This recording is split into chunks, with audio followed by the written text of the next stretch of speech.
being here and I want to welcome you here. But also, I want to talk a little about Mind Matters. This is what we call Mind Matters.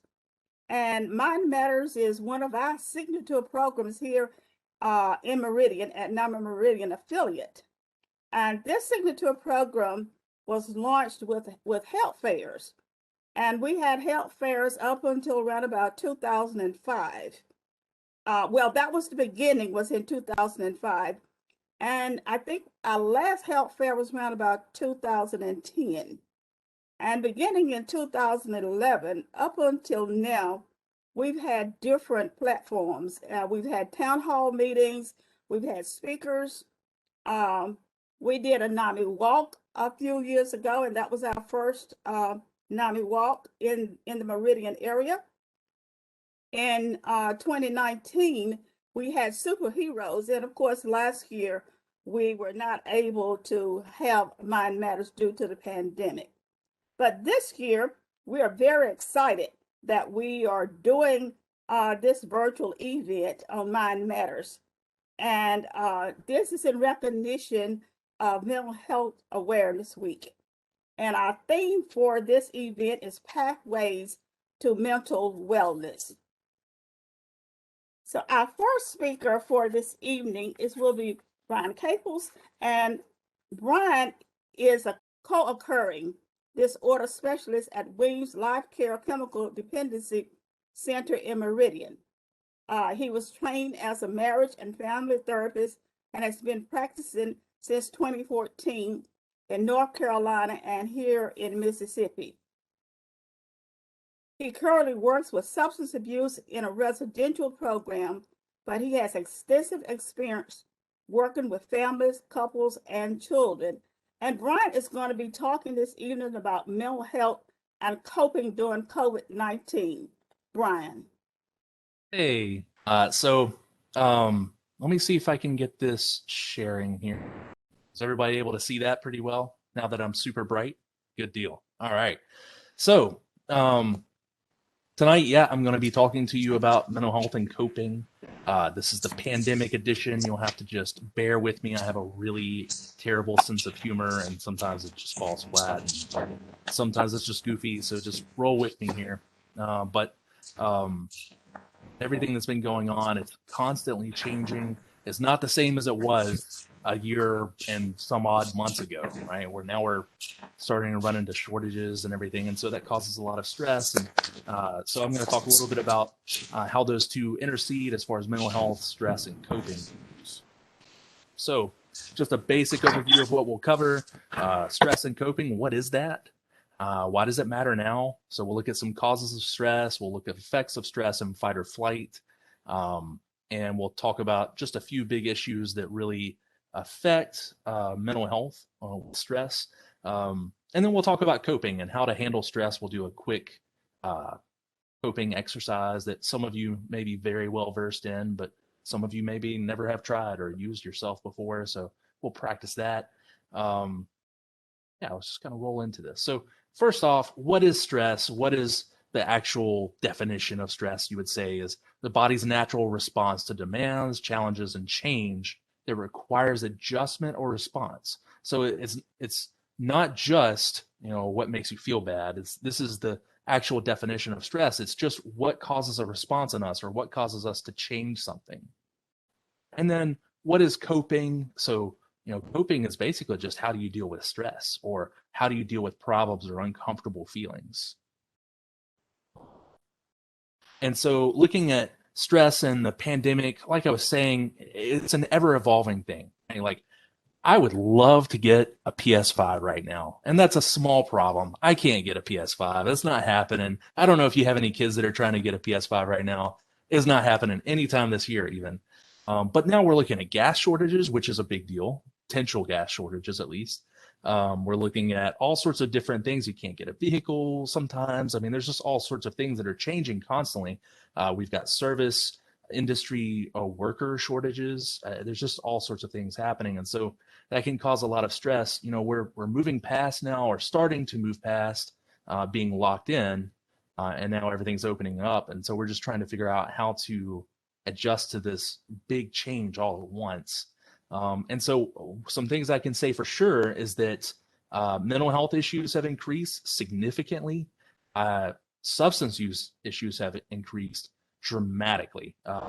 Overdoses and substance use problems have just gone through the roof throughout the last quarter of last year even. So we're running into a lot of issues with that. So as far as coping skills, the process hasn't necessarily changed. We just have to adapt. Coping skills that we've used in the past might not be accessible like they used to be.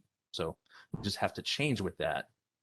So as far as stress goes, maybe you've heard this, maybe you haven't. Not all stress is bad.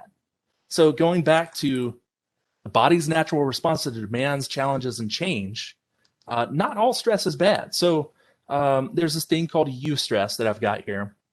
And eustress is short term. It motivates us, it focuses us. So if I was to say hi to Patricia on the street, she will experience a small amount of eustress and have this pressure to respond, hey back, or how are you doing, or something like that. That's not bad. There's nothing wrong with that. That's just how our bodies work. We have pressure to respond to some kind of situation. It's really short term. We take care of it and move on.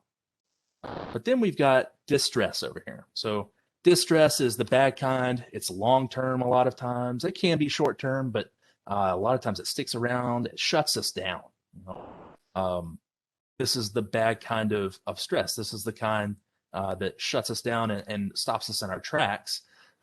So for people with social anxiety, if I say hi to them in the street and they have it really bad, they actually might have some distress around this. They might actually carry it with them. Oh, did I say hi correctly? Or I stuttered, and that sticks with them and they start to think about that. So that can cause distress. So it's, how you react to it and that kind of thing. So right here, if you're familiar with memes, if you're big on the internet, I'm kind of a techie. You've seen this guy before. He's handling this. He's dealing with it. He's got his laptop and his coffee. He's got a big smile. He's dealing with this eustress in front of him. He's gotten up for work for the day. These are all things he's just moving through. We got SpongeBob here. This is supposed to move. He's banging his face with the book. But you see, he's got a 5 o'clock shadow on his nose. That's not good. He's got, pink eyes. He's just not doing great. He's going through distress.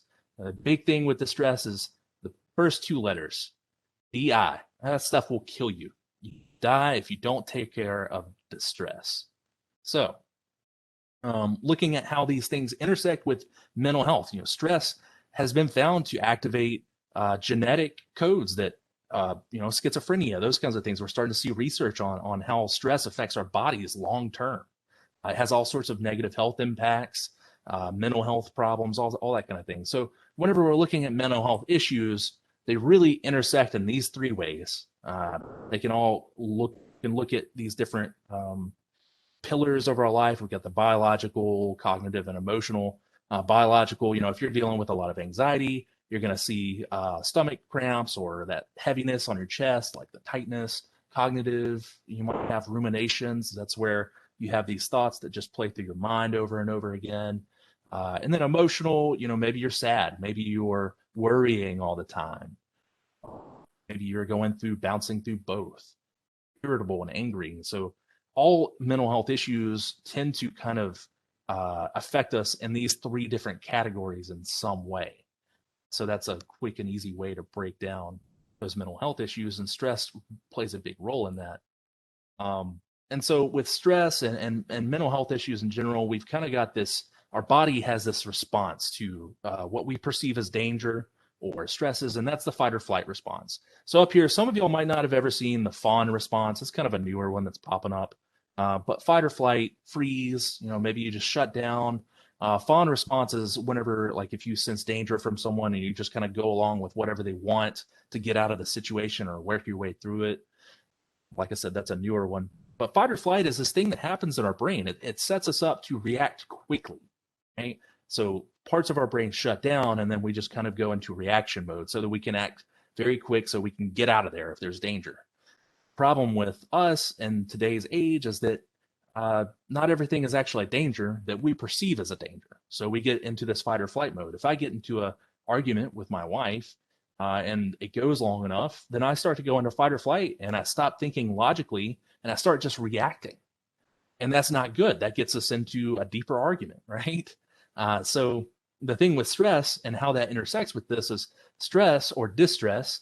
If I don't have any distress, I'm taking care of things in my life, then I'm kind of like a pitcher as far as emotional flooding. Before I get to this point to where I go into fight or flight, I've got a lot of space there. I can fill up this whole pitcher and maybe dump it out or whatever, but I've got a lot of space. If I've got a little bit of distress, then maybe it's a glass. And so it doesn't take nearly as much for me to get emotionally flooded before I start to go into fight or flight, because I've got all these things going on in my life that keeps me not taking care of myself, or I don't have any time to wind down. And then finally, if you're in a high distress environment where you're working 70 hours a week and you're not spending any time with family and whatever else you've got going on, then you're actually looking more like this ramekin here. At restaurants, you get like the dipping sauce container, right? Well, that's not much room. So you're going off on people. You're not thinking before you act. You're just kind of reacting to everything, constantly in that fight or flight, freeze or fawn response. And so that's one of the major problems with the stress, as far as how we behave and how we interact with people. So really need to turn the distress into eustress. Okay. If you've ever seen those, old like QVC commercials and stuff like that, people are like falling all over themselves. That's kind of how we get with distress, right?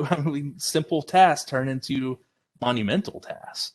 And so we want to get to this environment where we're handling things. We're like the guy with the laptop and the coffee. We're working our way through the day. We're emptying the pitcher at the end of the day, and we're starting fresh.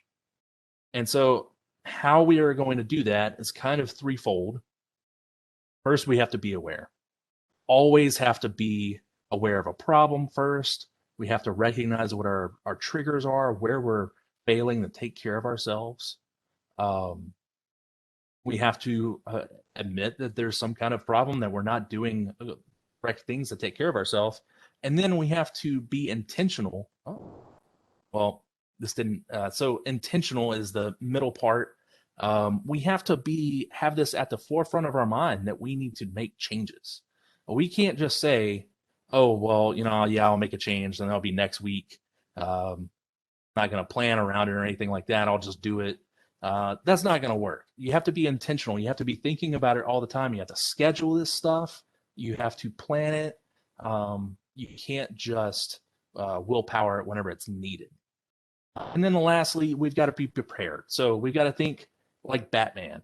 Batman always has his utility belt. He's got all these tools for every single problem out there. We want to build our own tools. We can't just rely on going home and watching TV. That's not a great coping skill, to be honest. It might help us unwind a little bit, but a lot of times it's just kind of distracting for us. We can't just rely on deep breathing, which we'll go over here in a second. We can't put all our eggs in one basket. We've got to diversify. And that's one of the problems we ran into with the pandemic for a lot of people. Their coping skills were social interaction and things like that, normal things that we would normally suggest, but then that got shut off. And so over time, people started to not be able to empty that pitcher. They were letting it overflow. And then we started seeing a lot of hospitalizations over mental health issues and overdoses and things like that. I know for us at Weems, it was interesting because we didn't see all of these problems right at first, but over a little bit of period of time, it started to get really bad. There were starting to be a lot of issues for people. And so now, we're in this stage of the pandemic where we're starting to open up, but people are still really distressed. People are not having great access to their coping skills, or they're starting back up and they're just not taking good advantage of healthy coping skills. So what is healthy coping? Well, I've got a list of things here, and we'll talk about those ones that are bolded. But yeah, I mean, it's things like exercise and breathing. It's things like sleep. We'll talk about sleep for a second, because I can't tell you how many clients I have that come in and they're having all these issues in their life. And one of the major things that's going on is they're getting like 2 hours of sleep, or they're sleeping like 12 hours. And that's literally one of the criteria for depression, sleeping too much or too little. There's all sorts of different causes for that. But a lot of times we just kind of say, well, we'll sleep when we're dead. Fortunately, that will make you dead a lot faster. Um, but what's unhealthy coping? Unhealthy coping is things like, I work at a chemical dependency center, right? So drugs, that's one reason people use drugs, is to cope with their problems. Now, they're effective in some case because it numbs the pain, it helps them escape it, it feels good, whatever. But then it comes with all these side effects, right? It comes with all the legal problems and biological side effects and things like that that start to cause problems after a while, after they're already dependent on that. We've got all sorts of unhealthy coping skills in our lives that, a lot of people will come home and have a glass of wine to unwind. And maybe that's not such a bad thing for some people, but for some people, they can't handle that. That leads down a spiral into a bad way of going. And so we have to look out for what's healthy and what's not as far as coping skills, because a lot of the things we do are coping, helping us cope in some way. But just to go over this list, I mean, exercise is a great one. It's not just good for your body; it's good for your mind as well. It releases endorphins and things like that. And we'll talk about those three that are bolded. But we've got social supports. Take care of the issues, aka don't procrastinate. That's what my big one. I tend to just avoid things and just put them off until the last minute, and that's actually a big source of distress after a while. So let's look at breathing for a second. So I'm sure a lot of you have heard of deep breathing and diaphragmatic breathing and things like that. I'm just going to keep it simple tonight with the time I have and just go over a very basic breathing exercise. I don't know who all is on the call as far as mental health professionals or peers or whoever's out there. And so maybe you've seen this, maybe you haven't. This is pulled from a handout that I like to give to people that just kind of shows one of the things that breathing has been shown to help, or deep breathing, not just breathing like we always do. This is deep breathing. Is that it actually kind of helps us get back to that state of normal thinking, pull us out of the fight or flight, because what happens whenever we go into that mode is our body's getting ready to react quickly. And so we're breathing differently.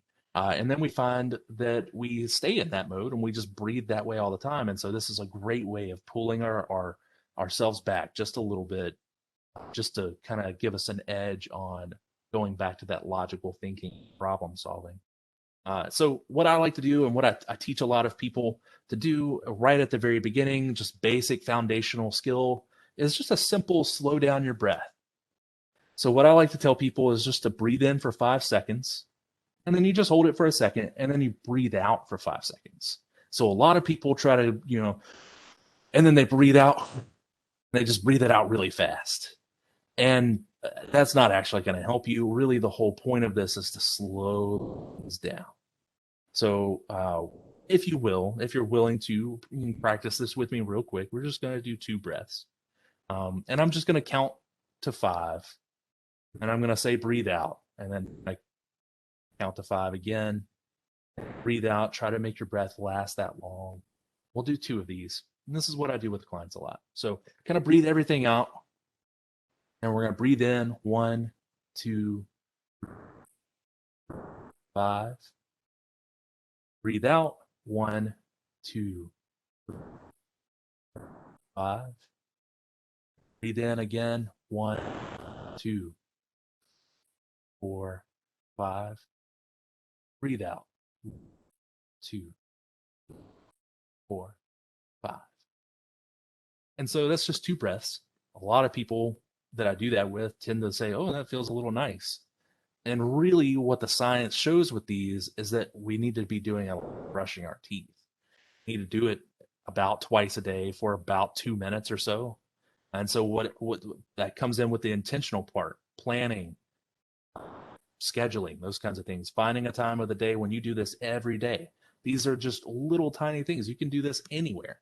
But the whole point is that if you do it every day on a schedule, then you start to rely on this when you start to get into that. You think about it more. You think about, oh, I should do breathing right now. And you get better at it. And And it also just kind of serves to slowly kind of pull ourselves out of, it increases that glass size. It's one of those just small foundational things that can help. So mindfulness is a big practice, and breathing definitely comes right into mindfulness. If you've ever heard of mindfulness, it's really cool stuff. It started with Eastern practices, and it can have a spiritual element if you want it to, but it doesn't have to. So if that's not your thing, or you feel like it kind of doesn't jive well with your religion or spirituality, that's fine. You can just look at the behavioral parts of it. But there's stuff all over the internet that you can find on YouTube and that kind of thing. This is a really popular modality of living skills and that kind of thing. But essentially, it's the art of paying attention to the here and now with acceptance and non-judgment. So 3 components: paying attention, be in the present, be non-judgmental. So we can pay attention to what's around us, right? A lot of times we're just thinking about the next thing, though. We're not in the present. We're just thinking about our next step or what happened just a few minutes ago. But if we stop, be in the present, and pay attention to what's going on around us, and then be non-judgmental. So that's the toughest part for a lot of people. Like, for instance, as an example, I have rheumatoid arthritis. So I have a lot of joint pain. And pain is really just a signal. It goes from my wrist to my brain and says, you're feeling something down there.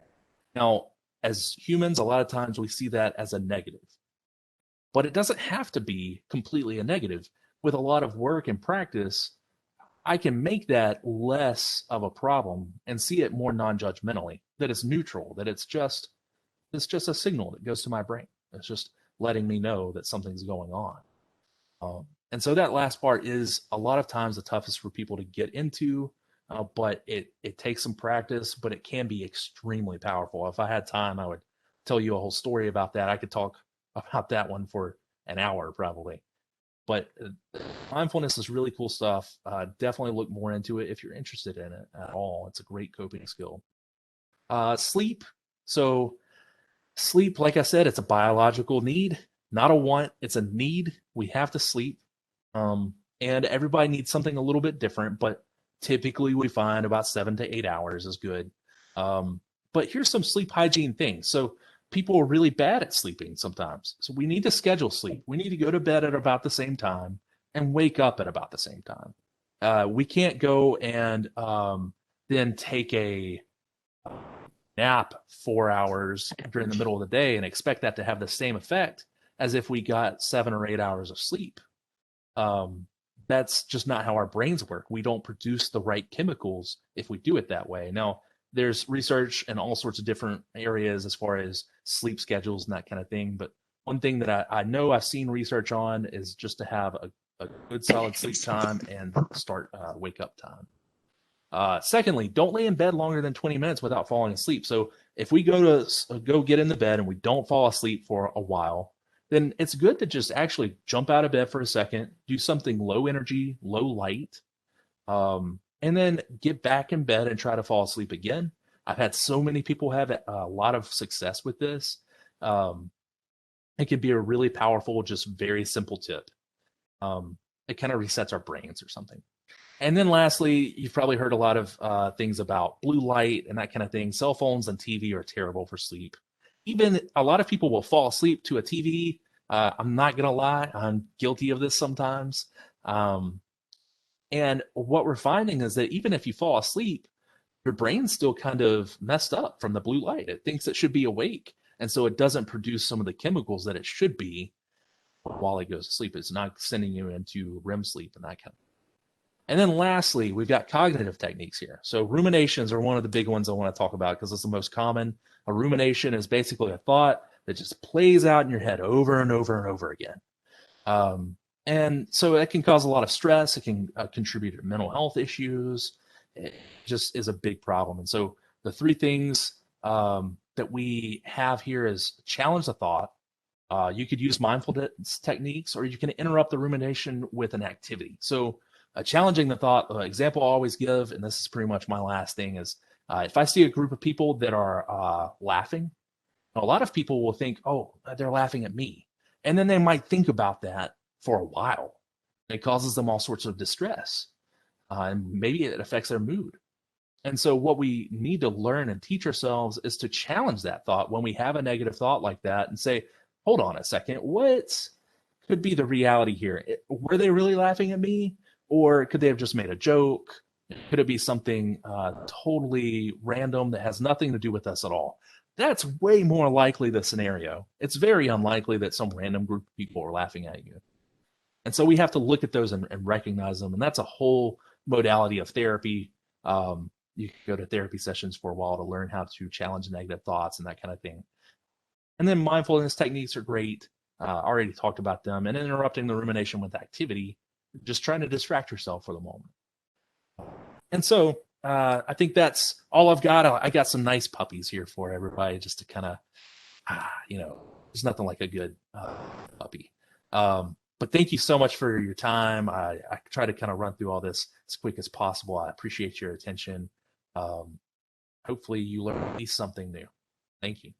Well, thank you, Brian. Those were some interesting, that was a very interesting presentation. So we're going to move now to Ruth Sanders. And Ruth is a retired nurse. She has a master's in nursing. She serves as a member of the Mission Health and Wellness Ministry. She's a diabetes educator, and currently she is a community educator for New Beginnings Adult Daycare Services here in Meridian. She is an author and has written and published several books. She is actively involved in the community, sharing her knowledge as a motivational speaker. But I know Ruth from her presentations on caregiving and for caregivers. So this evening, she's going to be talking about self-care tips for caregivers. Ruth. Okay. I thank you, Patricia, and I thank Brian because he has covered some of the information that I am going to cover. I will talk to you briefly about self-care and preventive care, tips for caregivers. First, you need to remember that being a caregiver is a job.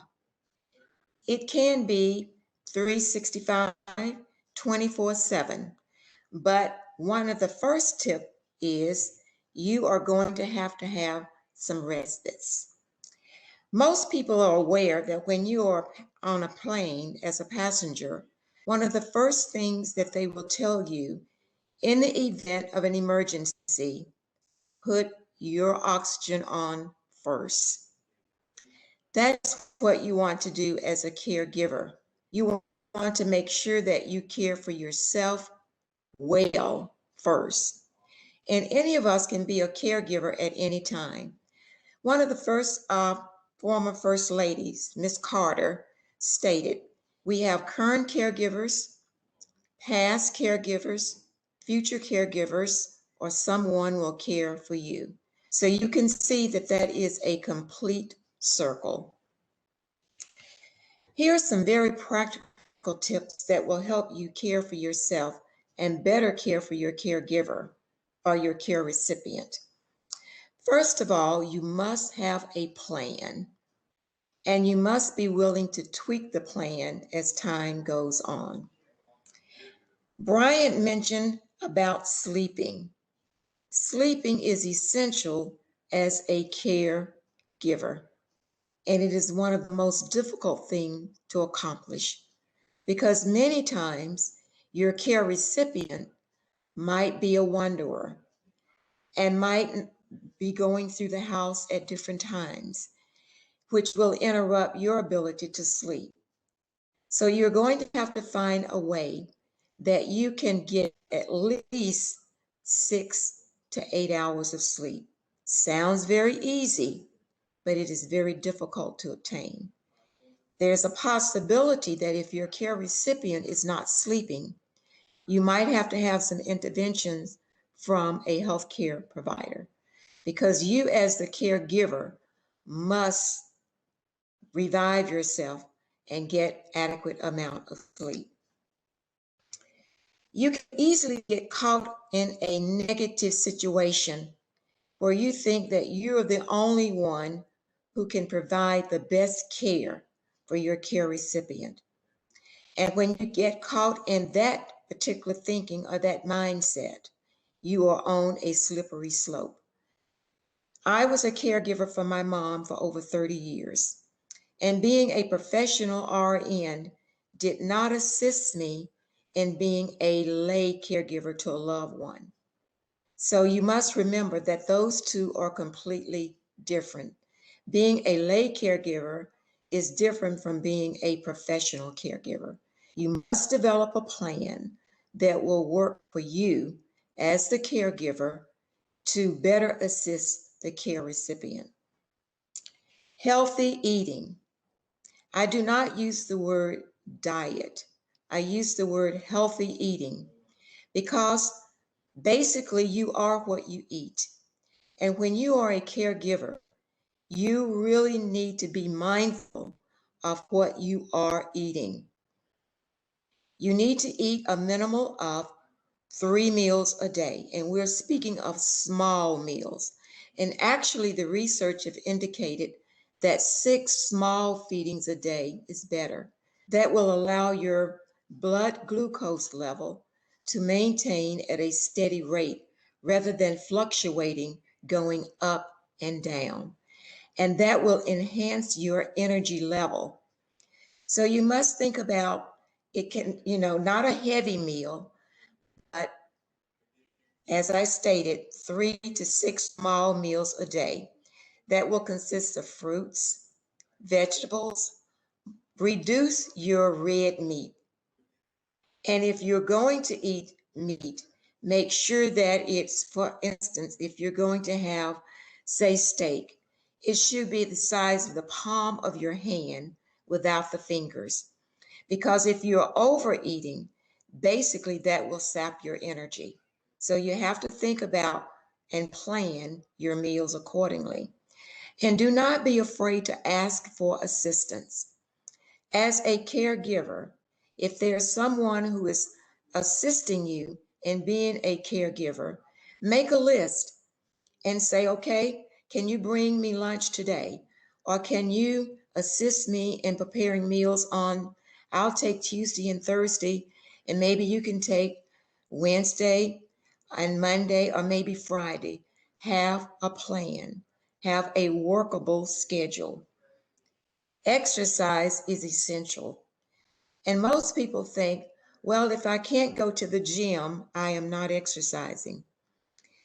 If you are a caregiver, you can get up 15 or 20 minutes before your care recipient and actually do stretch exercise or whatever works for you. And develop a plan that will include exercising. Make sure that when you are ill, that you stay in bed. That's easier said than done as a caregiver if you are the primary caregiver. And that is the reason for respite. And I will interject here that we now have a Mississippi respite voucher, and most people are not aware of that. It's a grant. And I will give you the name and number if you do not have anyone who is assisting you, and they can let you know if you will qualify for this grant that you will not have to pay back. It is the Mississippi Respite Voucher Program, sponsored by MDHS. The individual that you would call would be Sandy Brock. The number to call, and since they are working remotely at this time, is 228-990-6697. So respite is extremely important. You want to make and keep your medical appointments. Research has indicated that most caregivers tend to be in worse health than their care recipient. And the reason for that is because they tend to neglect themselves. They do not keep their dental appointments. They do not keep their medical appointments. And eventually, they have a problem with burnout that can lead to severe depression. So when you're ill, go to the doctor. When you have appointments, make sure that you as the caregiver keep your appointments. Beware of negative self-talk. And Brian gave us some great tips on that about being in the moment. So the things that he gave you can help to negate negative self-talk. You can reduce stress by practicing breathing, and he also demonstrated that as well. So the exercise or the routine that he gave us in breathing, I have practiced that myself, and it does work. Exercise and breathing, especially exercise, is actually like taking a shot of morphine because it releases the endorphins, and that it actually gives you energy and helps to calm you down. Get a hobby. As a caregiver, you need something to help relax you. So whatever your hobbies are, you need to actually implement those on a daily basis. This will help to reduce and prevent burnout as well. Effective communication is essential as a caregiver. Now, we know that there are many components to communication, but I would like to tell you about 4 that is absolutely essential. When you're communicating, you must have a sender, a receiver, a message, and feedback. And generally, we as caregivers err on this when we do not get feedback. What you are saying to your care recipient is not always what the care recipient is interpreting that you are saying. So feedback is essential. So remember those 4 variables. You must set realistic goals as a caregiver. You only have X amount of minutes or time in a 24-hour span. And generally during that day, there are certain things that you need to get accomplished. Number 1, care for yourself, because if you fail to care for yourself, it actually can lead to abuse of your care recipient. So make and write it down if necessary, realistic goals that you hope to accomplish during that day. And the last thing that I really want to horn in on is there is a caregiver bill of rights. And most people are not aware of that. You can actually, and it was written by Joe Horn, that's Horne. And I just want to give you a couple of things on that caregiver's bill of rights.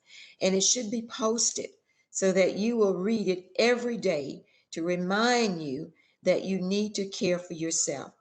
First of all, it states, I have the right, and it lists about 10 things that you as a caregiver have the right to do. Number 1, to take care of yourself. This is not an act of being selfish. It will give you the capability of taking better care of your loved one. And I'm just going to read one more. To seek help from others, even though my loved one may object. I recognize the limits of my own endurance and strength. If you post this, and you can get it from caregiver.com, a caregiver bill of rights. And I strongly recommend any person who is a caregiver get it, post it, and read it throughout the day. And it will calm you down, and it will be one of the best tips that I can give you. It works, and it works well. Thank you. Thank you, Ruth. Those were some good tips for caregivers. And at times, we all are caregivers in some form or fashion, um, whether we are dealing with physical illness or whether we are dealing with mental health challenges. And thank you, Ruth. Our next presenter is Reverend Eugene Boger. And Reverend Boger is the pastor of St. Paul, St. Elizabeth United Methodist Church here in Meridian.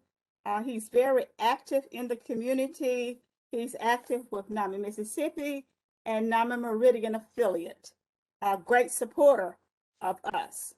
Reverend Boger is going to talk about maintaining your spiritual wellness. Reverend Boger. Good evening, and thank you for the invitation to share on maintaining your spiritual wellness. My name is Eugene Boger. I know that's going to surprise you. And I'm the pastor, as already been mentioned, local pastor here in Meridian. I am originally from Los Angeles, California. Actually been serving as a local United Methodist pastor for 20 years. I have 2 children. My daughter is a rising junior at Mississippi State University, and my son just graduated from Shaw University in Raleigh, North Carolina. One down, one to go.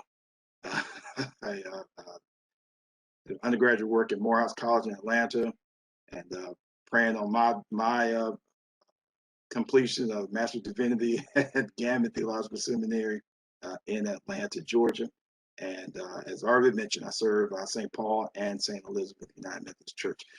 Also, just a note that I'm grateful for this opportunity because I believe strongly in the partnership between the faith community and the mental health community. That's one of the reasons that I wanted to stay connected with NAMI Meridian. And that love pretty much took place in seminary, learning the role that the church should play in the mental wellness of our community. And since then, just try to again make efforts to connect our faith community and our mental health community. So I'm grateful for this opportunity. Just as with any preacher, I got 3 points. We're going to try to make 3 aspects of this presentation, and then we'll be out of your way. And so we're going to look at 3 things. We're going to first, I'm not going to preach. This is a presentation. And so that we're going to take a spiritual wellness assessment. Imagine that, preacher giving you all the tests. You will calculate your own score in this. Second, we're going to gain some information on the various aspects of spiritual wellness. And then last, we want to walk away with some practical tools on how to maintain spiritual wellness. And we're going to try to keep it in the context, or at least have the dialogue within the context of our current reality in the midst of the pandemic. So, spiritual wellness. So what I'm going to ask you to do is you have a piece of paper somewhere near you, or something to write on, maybe a napkin, picture of your grandkids on the back, something where that you can write, because you're going to select numbers between 0 and 2 in this assessment. So the spiritual wellness assessment, the source of this, I found this on the site Health Promotion and Wellness from the Illinois State University. And you want to find a little bit more information on that, you can go to wellness.illinoisstate, ILLINOISTATE.edu. A friend in the past told me it is pronounced Illinois. There's no noise in Illinois. So it is Illinois State University. All right. You all have found a piece of paper, a napkin, or something. We're going to get started. So I'm going to ask you first question. Over the last year, I have felt assured and at ease with my life. That's score that high as a 2, a 1, or if you have not felt at ease, certainly score 0. So 2, being confident, with certainty you felt at ease and assured with your life. 2, 1, or 0. 1 would be kind of indifferent or in the middle. All right. Second question. There's a connection between my personal values and my daily actions. That is, Do I do what I say in terms of who I am? Do I walk my walk and talk the talk and walk the walk? That's the way my grandmother would put it. Would you say firmly 2, 1, or 0? Third question. When I become frustrated or depressed, spiritual beliefs and values give me guidance. Would you say that with certainty, indifferent? Not at all.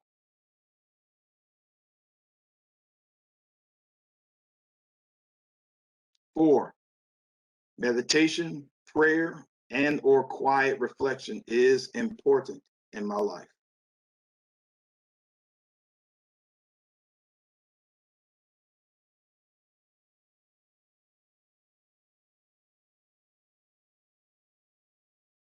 5, I have continued to find life meaningful and purposeful over the last year. Would you say that with great certainty? A little indifferent? Not at all. 2, 1, 0. 6, I am able to speak freely and comfortably about my personal values and beliefs.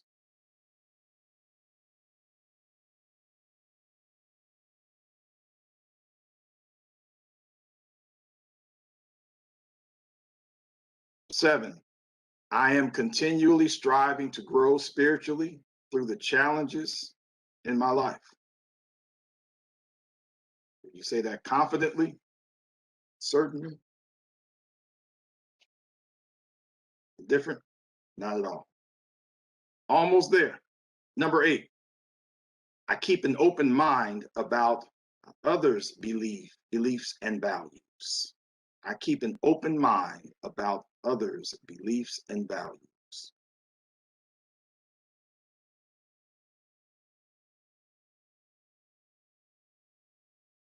9, I have kept a tenacious sense of hope and optimism for life, even amid the pandemic. You say that with certainty? Or not at all.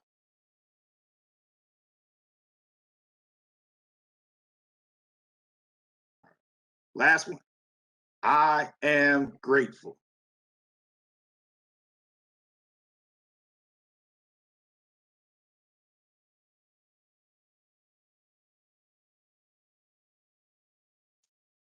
All right. So what I would like to ask you to do is for a couple, just add your points. We're going to come back to this at the end of the presentation. So you have an opportunity. Go ahead and add your points. If we were in the room together, I'd have a prize, but since it's virtual, I'm unable to give prizes for the winner. So listen, let's move on. What I would like to do is, again, in the effort of sharing different aspects of spiritual wellness, first thing, let's get out the way what spiritual wellness is not.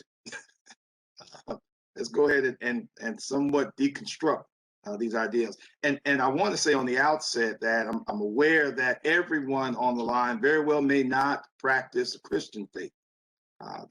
We are a pluralistic society, and so I can't assume that everyone believes in Jesus.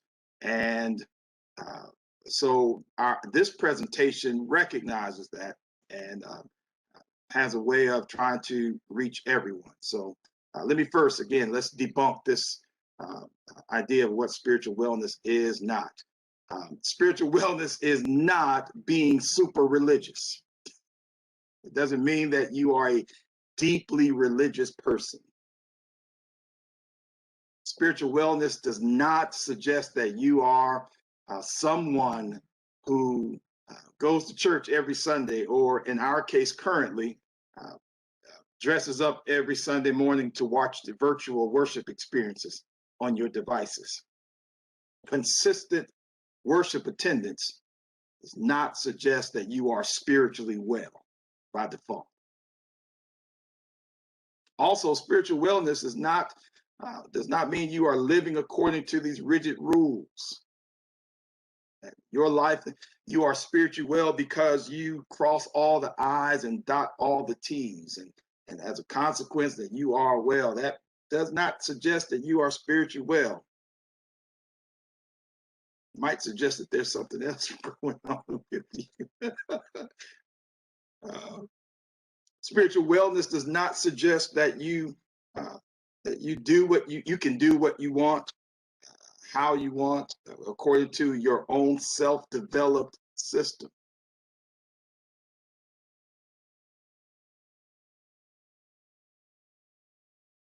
Spiritual wellness does not mean you're perfect. Why is that important to wrap our minds around? That these ideas, being deeply religious and regular attendance, and all these ideas have a way of creating fanaticism. Fanaticism, as it relates to religion, certainly creates an imbalance in our spirit, in what we are striving to be spiritually well.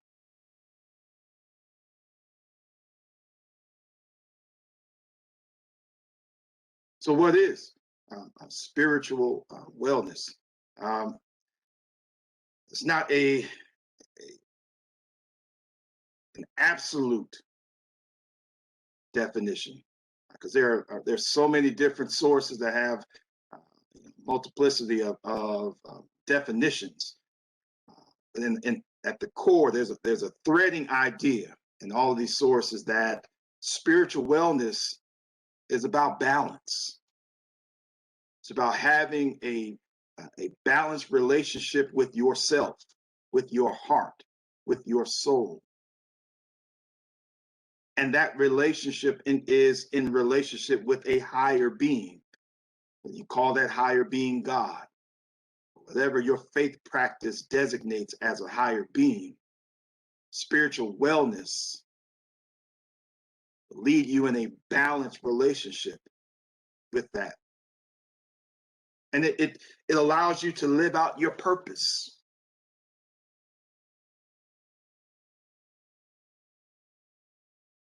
And your values.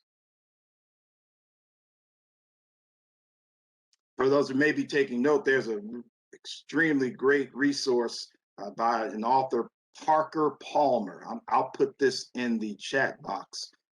Parker Palmer. The title of the book is Let Your Life Speak. Parker Palmer, Let Your Life Speak. Again, after this, I'll put this in the chat box.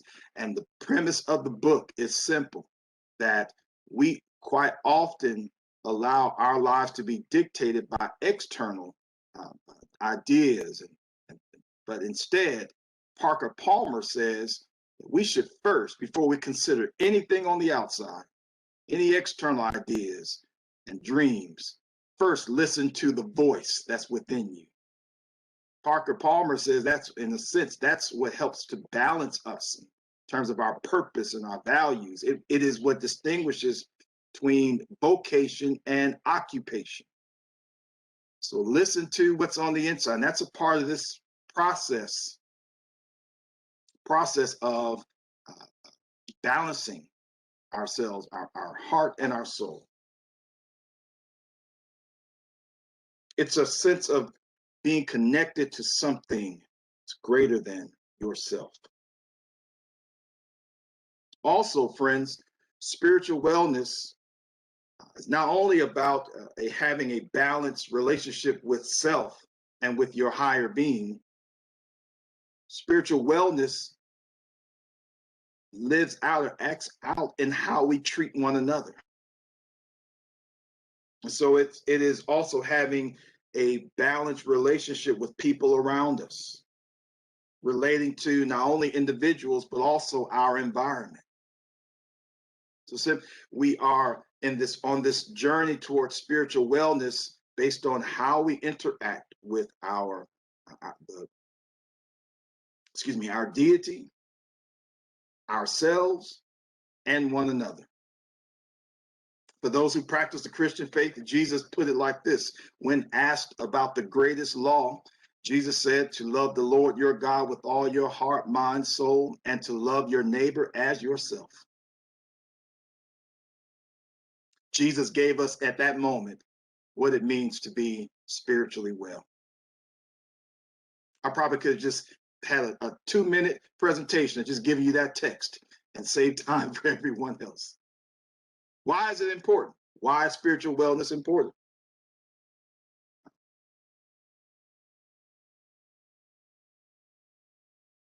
Well, spiritual wellness is important because it strengthens our relationship with others. But what's most important, friends, is that it helps us when we encounter spiritual distress. That's where we're in now, as in the midst of COVID-19 and the ways in which COVID-19 has tailored our entire life, all of our lives, whether personal, professional, our church life. So it's extremely important for us to strive towards this path of spiritual wellness, because the reality is, for many persons, they are in the midst of spiritual distress. Spiritual distress quite often is the result of ritual disruption. Hey, we're not able to go to our faith places of faith like we were in January of 2020. Our places of faith is where we were able to connect with not only our deity, but also humanity. Spiritual distress that we're currently experiencing looks like trauma. The Pew Research provided an article, and here again, I'll have to put this in the chat box again, as an article that was printed April 30, 2021, that where a person said that the current COVID-19 is reminiscent of the trauma that we faced in Katrina. We had heat waves and people dying in their homes. COVID-19 needs to be understood within the context of historical harms. So the church and spirituality is a source, has to be spirituality has to be a source of resilience. That the trauma that we experience because of COVID-19 demands that we stay on top of our spiritual wellness.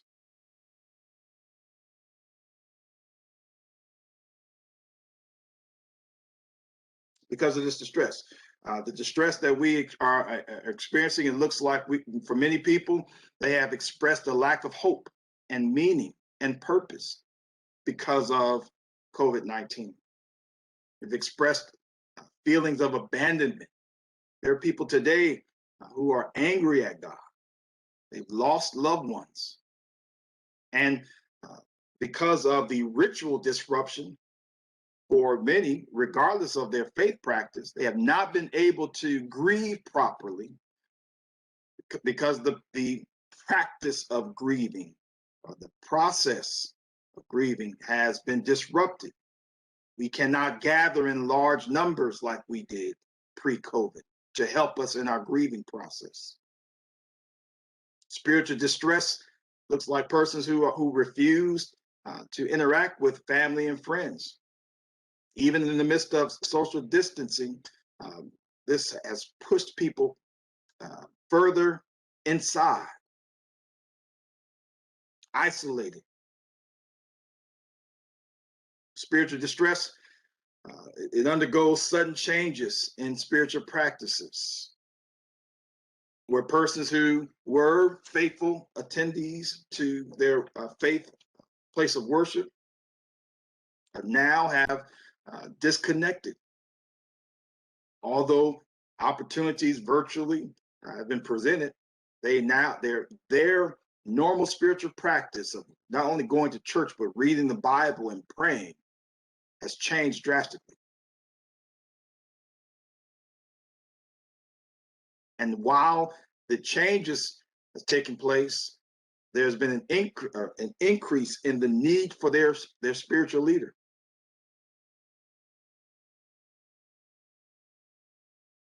And it also looks like having a lack of interest in those things that pre-COVID made an impact. Spiritual literature. Today, people are in spiritual distress and it for many, they have not picked up the Bible or their religious literature or their religious text. So what do we do with this? How do we navigate this? How do we get back on track on this path towards spiritual wellness? If I were preaching, I'd say, I'm glad you asked. The first thing that I want to suggest that we do as a practical tool to help us in this journey towards spiritual wellness is personal reflection. Personal reflection. What that looks like, friends, is having personal reflection allows us to two things. One, it allows us to have a healthy perception of self. Creates a healthy perception of self. This helps in this journey towards spiritual wellness. It is advantageous to take time to look in the mirror and reflect. Ask yourself some difficult questions. What gives my life meaning? What brings me peace?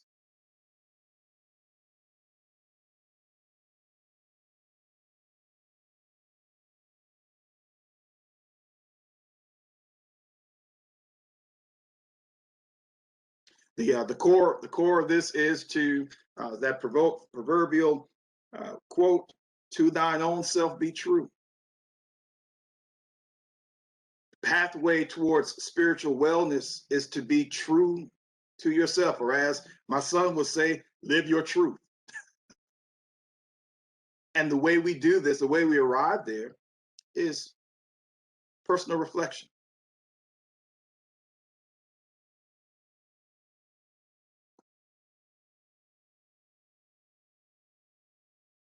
The second thing I would like to offer as a practical tool for our maintaining spiritual wellness is to have accountability partners.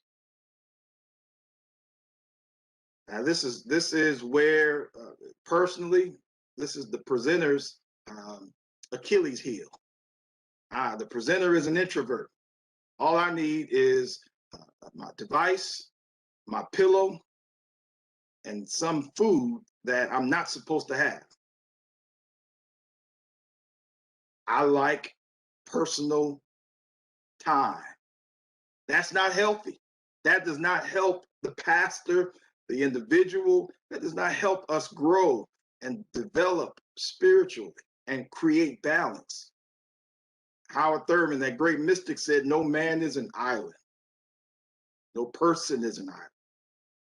So we need accountability partners. The writer of Proverbs says that iron sharpens iron.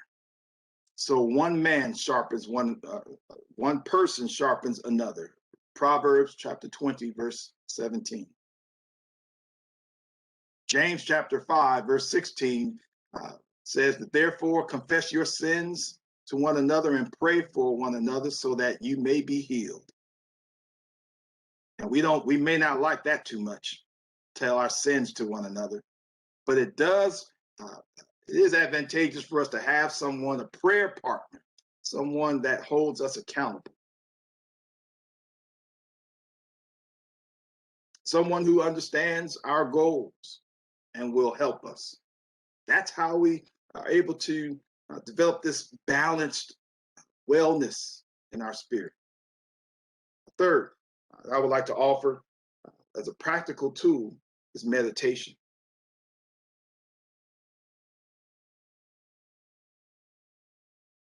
Now, I'm not going to go through the exercise. Brother Brian and Ms. Sanders has already given us these some practical and exercises in breathing. So we're not going to take our time to do that. That's already been done. But again, just want to encourage this as a practical tool towards spiritual wellness. How much time do you spend meditating, being in silence, practicing breathing, finding a comfortable place in quiet, distraction-free. That's hard.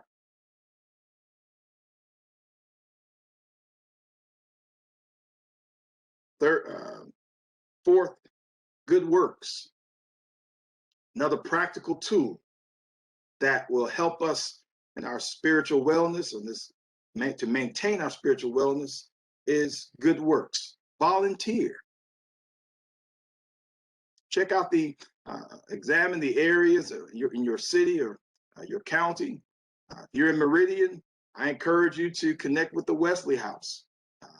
And there's plenty of volunteer opportunities. How does that help me spiritually in terms of spiritual wellness? That the practice here is to allow your gifts to lend your gifts in other areas other than for self-gain.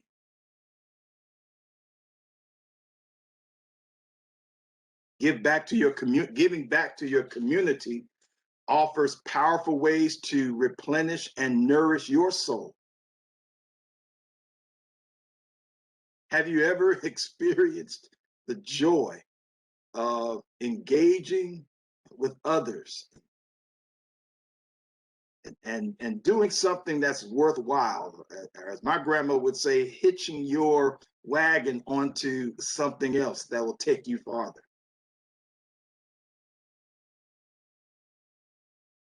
And the end result quite often is allowing you to experience a peace and a joy that otherwise you had not experienced. What I also contend is that the volunteer opportunities will allow us to create community. That's an important part of the balance of our spirituality, is again to live our lives in a way that recognize that we are not alone, that we are created to be in community. This world and the Christian faith was created by community.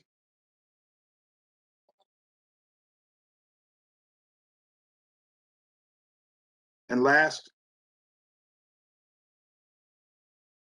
as a practical tool, establish your own ritual.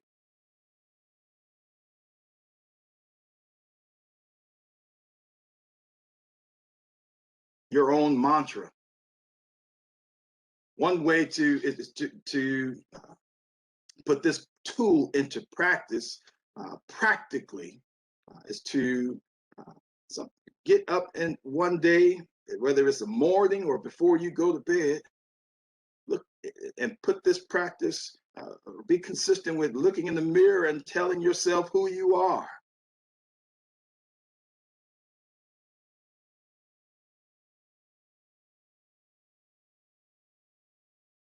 Maybe establish a ritual of consistent prayer, where you're not just praying, or prayer is not a break in case of emergency tool.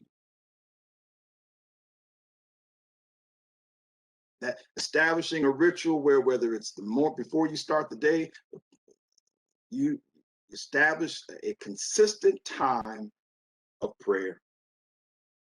That becomes a ritual for you.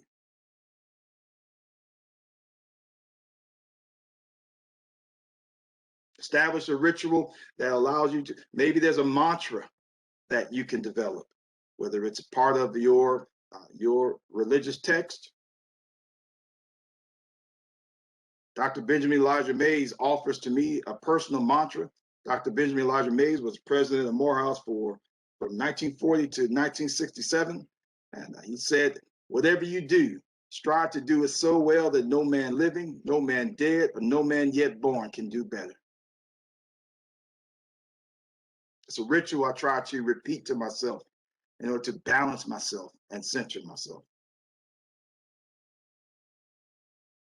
So those are practical tools. As I'm draw this to a conclusion. I'm a preacher, so I'm going to say that 2 more times. The personal reflection. Look in the mirror. Be honest with yourself. Ask yourself hard questions. Find out what brings you peace. Get an accountability partner. Don't do this. You cannot maintain this path towards spiritual wellness by yourself. We were not designed that way. Meditation. Center yourself.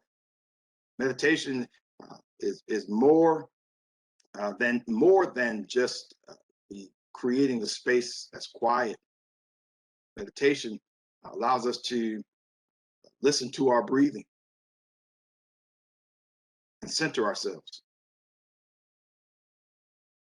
One way to balance and maintain your spiritual wellness is to do good works, volunteer.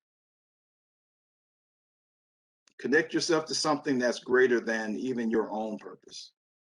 And last, as a practical tool, establish your wellness. Your ritual, mantra. Now, let's go back to this as we conclude. If you were able to tally your points, this last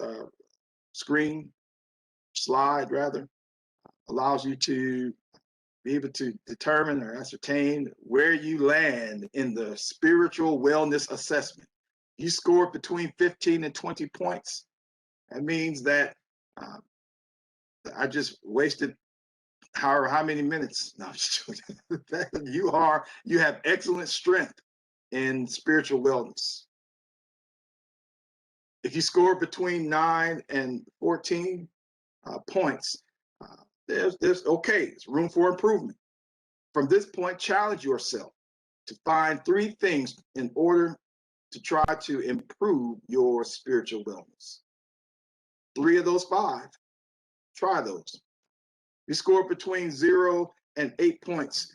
You gotta go through this presentation one more time. I'll email it to you. This dimension needs a lot of work. Ask yourself, what small steps can you take to begin the path of growth? Remember, the overall goal is not to be super religious, not to be better than everyone else. The overall goal is balance.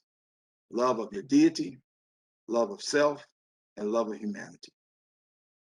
I pray that this was a blessing to you. Thank you for the opportunity to share this presentation. And thank you, Reverend Boger, for sharing with us and giving us these practical tools to live by for spiritual wellness. So now we're going to look at our final presentation, and this is the benefits of music therapy, and it's going to be led by Jessica Guicheteau. And Jessica is a licensed holistic health and nutrition coach. She is a newly state certified victim advocate through Washington State Victim Support Services. Jessica has worked with various mental health clients utilizing music therapy techniques to include adolescents from specialized treatment facilities, Gulfport Behavioral Health, and the Gulf Coast Center for Nonviolence. Jessica now resides in Meridian and is active with NAMI Meridian affiliate. And she wants us to know that she's honored to be a part of the Mind Matters event to showcase the benefits of music therapy as it relates to mental health. Jessica. I'm Jessica. So first of all, music therapy, basically in essence, is the use of music to address physical, emotional, cognitive, social needs of an individual, wherever you may fit in one of those areas. So physical, so we dance to music, right? We clap to music, that kind of thing. Emotional, whatever your mood is that you're feeling, whether it's depression, anger, anxiety, whatever that may be. Music and the lyrics of a song definitely help us to process those emotions and to help us through those emotions.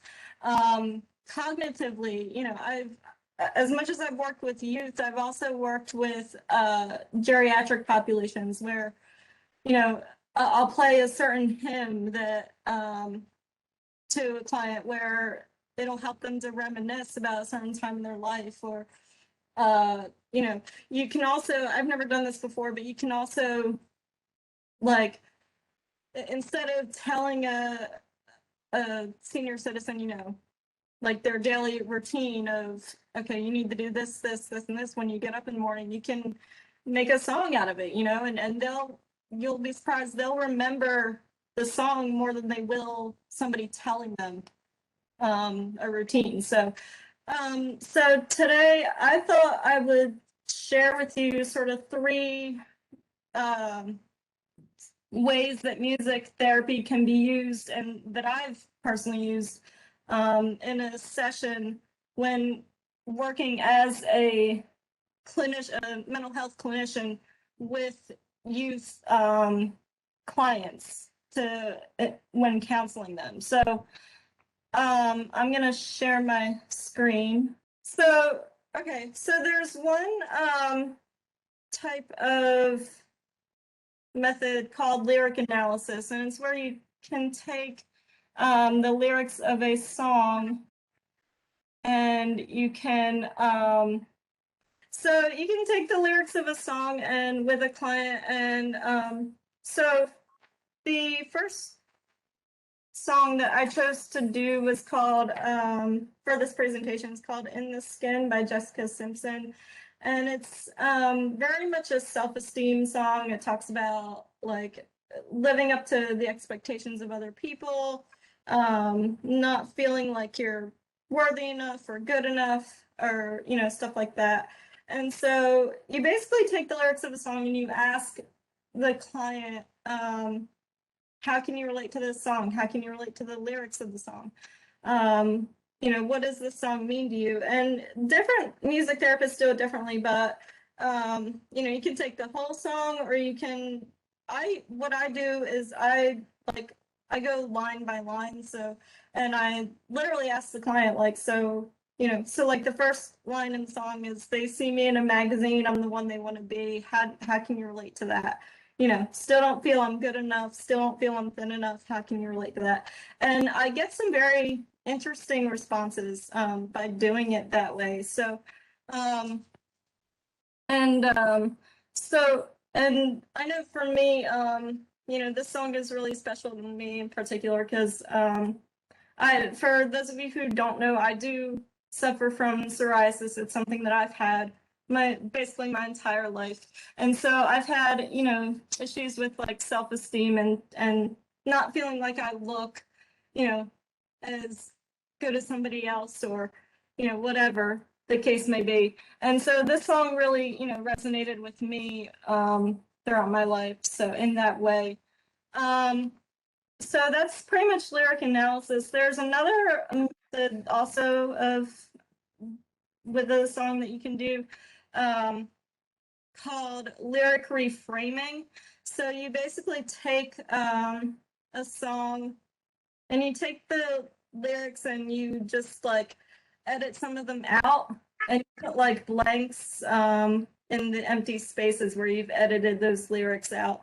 So, and you basically have the client fill in those blanks, and you just help them process whatever it is that they're going through, or whatever they want to talk about in a mental health therapy session with you.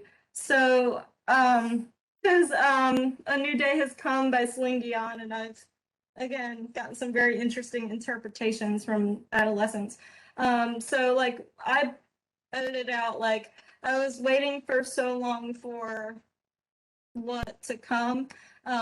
Everyone told me that, however you want to fill that in, hold on and don't, whatever.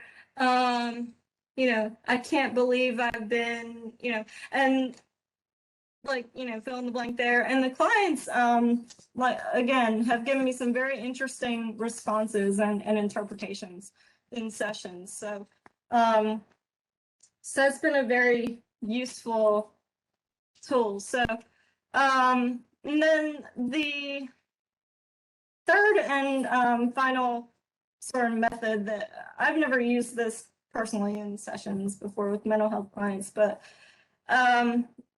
there's also a method called lyric blackout.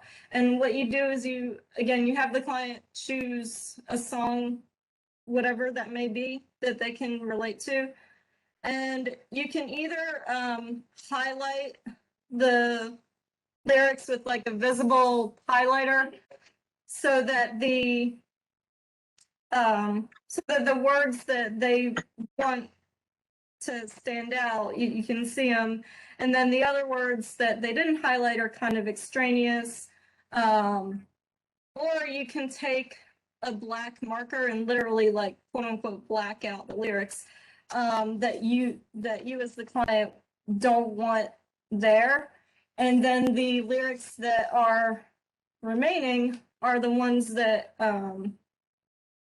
the client, obviously wishes to process with you. So, and you want to do it, you don't want to worry about, when you do this, you don't want to worry about grammar, you don't want to worry about necessarily the placement of the words. Your main concern is looking at the words that are blacked out and looking at the words that aren't. And then just processing that with the client. So, so I chose the song Stay by Lisa Loeb. So, and the song talks a lot about relationships and missing somebody who has left you. And so like, the words that I didn't black out are, I only hear so all the time. So, I've been in relationships where like, I've kind of felt like things that I've said haven't really mattered to that person. It's kind of like, they were kind of saying like, so what, whatever. You know, a couple of the other lyrics that I left out were, like the lyrics I left there were like, listen hard, pay attention, and really, I mean, I think that's all we want in a relationship, is for somebody to be dedicated to us, to listen to us and to pay attention to us. So, I left the words, I missed you, and I purposely left that there twice to sort of emphasize the fact that, when a couple people in my life have left me, I have been, really heartbroken about it and really missed them. So, and you can take, a song like that and really process it. And so it's very interesting in a mental health counseling session what you can get out of a client through doing that versus, doing just like your traditional talk therapy. So I think for me, music therapy, there have been times when I haven't really had a lot of friends. I've been kind of lonely. And so I think for me, music therapy has served as like a companion. And then also, I have had times in my life where I've had sort of trouble communicating what I wanted to say or communicating my feelings and my thoughts. And I think for me, music therapy has sort of become like a way for me to communicate and say, this is how I feel using, whatever lyrics of a song. So, so with that said, to end my presentation, I thought I would play you guys and sing you guys the last song that I used. And this is the original Stay by Lisa Loeb.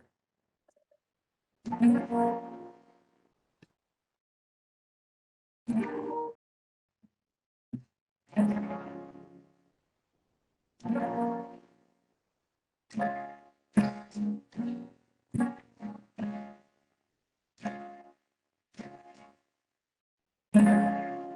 say only hear what I want to.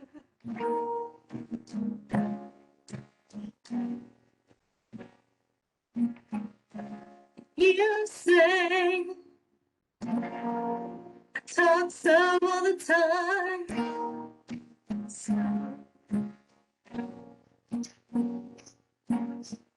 And it's not what it feels simple. And I thought that I don't belong.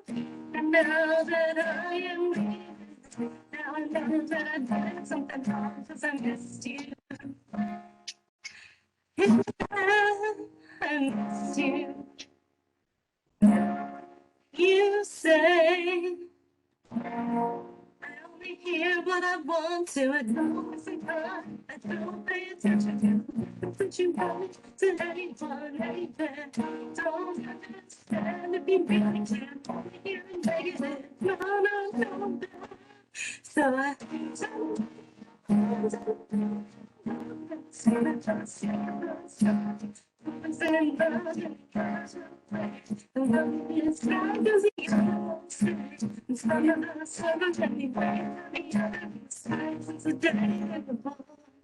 well, this is not that I'm gone, let him go.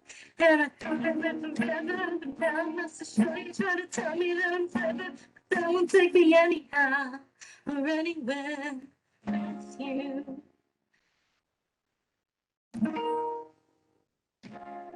You say stay. You say I only hear what I want. And that's it. Thank you, guys.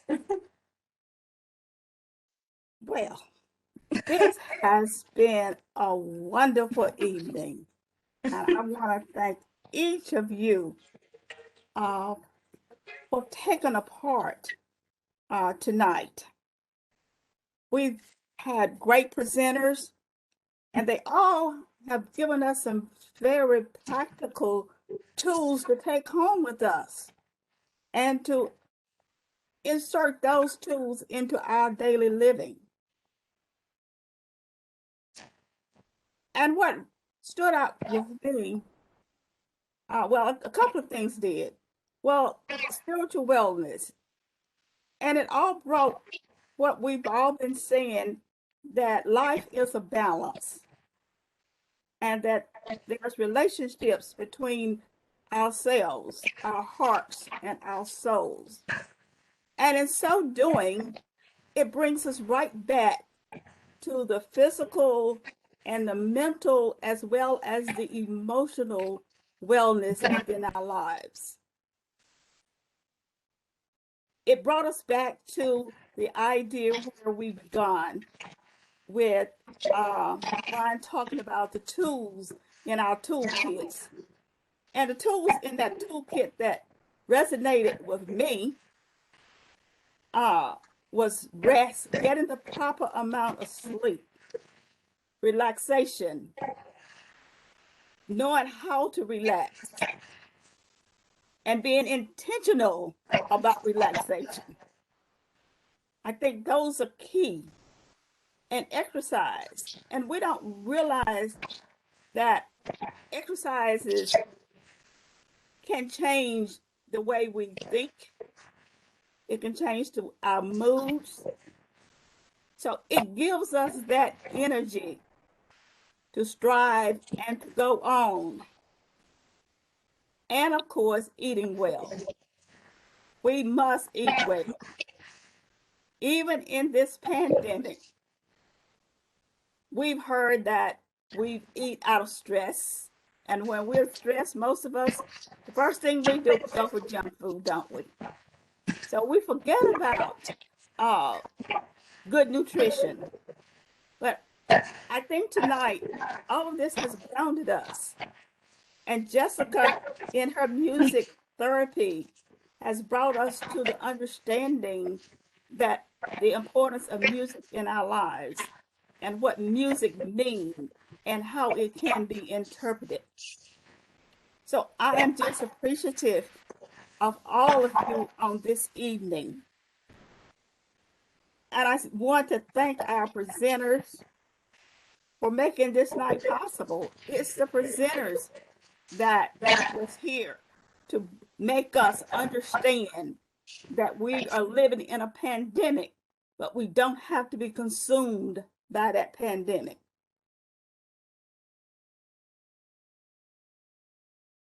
I want to thank you as the participants. It was you also who have made this a great night for us, for the NAMI Meridian affiliate.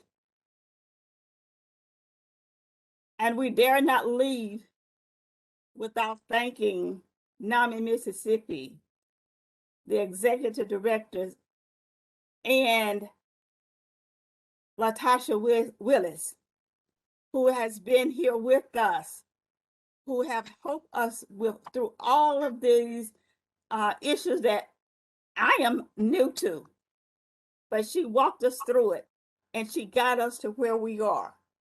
So I just want to thank each of you, the presenters, to Brian, Ruth, Reverend Boger, and Jessica.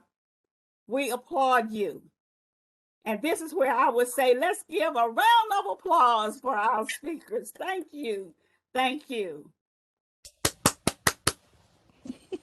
And as we go to our homes or well, we're not going anywhere. Some of us may be, but as we leave this virtual presentation, this virtual event, let us take all the tools that we have learned and that we have been given and put those into our daily living. And I just simply want to say to each of you a good night. And I hope to see you at our next event in July, where we will be recognizing Minority Mental Health Awareness Month, Voices of Hope, which is another one of our signature programs. So to each of you, a good night.